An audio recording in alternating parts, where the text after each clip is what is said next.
Nos últimos dias, os estados do Rio de Janeiro, Minas Gerais e São Paulo têm passado por um problema que todos os anos afetam milhares de pessoas. Os fenômenos cataclísmicos têm sido mais intensos no decorrer de cada ano. E com isto, um grande problema tem sido causa de muitas perdas, danos materiais e até mesmo risco eminente de vida. Estamos falando das enchentes no Brasil. Mas o que realmente provoca estas inundações? Existe realmente um vilão principal que possa ser responsabilizado por tantas destruições? Tudo começa lá em cima. A formação de tempestades é algo comum no mundo inteiro, mas quando um grande número de chuva cai em um curto período de tempo, traz consigo a consequência deste grande volume de água. Afinal, a água só quer passar, e quando a água não encontra o caminho, é óbvio que haverá um grande acúmulo. Não existe um único fator que justifique as enchentes, e sim um conjunto de fatores que, quando se combinam, causam as destruições que o mundo inteiro viu.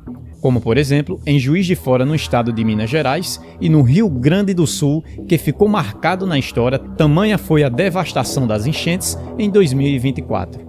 Bom, e já que falamos de fatores combinados, vamos citar alguns exemplos dos principais fatores que contribuem para a formação de enchentes.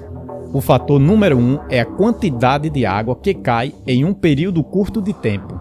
Quando chovem, por exemplo, em um único dia, o esperado para o mês inteiro, é óbvio que as consequências serão destrutivas.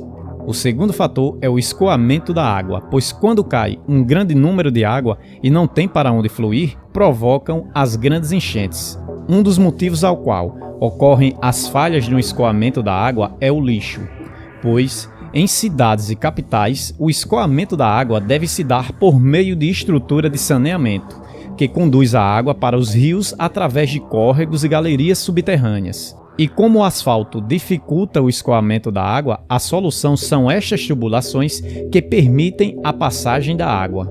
Mas quando as tubulações são entupidas pelo lixo, sobrecarrega o sistema. Resumindo, quando as bocas de lobo ou bueiros ficam cobertas pelo lixo, ocorre uma falha no sistema de drenagem, que acabam acumulando a água e assim formando as grandes enchentes. Um outro fator muito importante é o transbordamento de rios, pois quando há um excesso de água em rios e barragens, sempre há um risco de rompimento, e quando ocorrem estes rompimentos, a destruição e os danos são imensos, sem falar nas vidas que se perdem, como por exemplo o caso da barragem de Brumadinho. A ocupação de áreas de riscos também se torna um fator contribuinte para as grandes enchentes. Construções em margens de rios e encostas aumentam a vulnerabilidade da população. É por isso que o problema das enchentes está longe de ser resolvido, pois quando se unem todos os fatores citados nesse vídeo, o resultado são as destruições e perdas de vida. Talvez políticas públicas de combate a enchentes pudessem ser discutidas de forma prioritária, mas nas ações de combate às enchentes deve haver uma resposta conjunta entre o governo, a população que não deve jogar lixo nas ruas e o uso de tecnologia para a drenagem de água. Finalizo deixando meu sincero pesar pelas famílias que perderam seus entes queridos nessas últimas ocorrências de enchentes em Minas Gerais. Um forte abraço e até mais.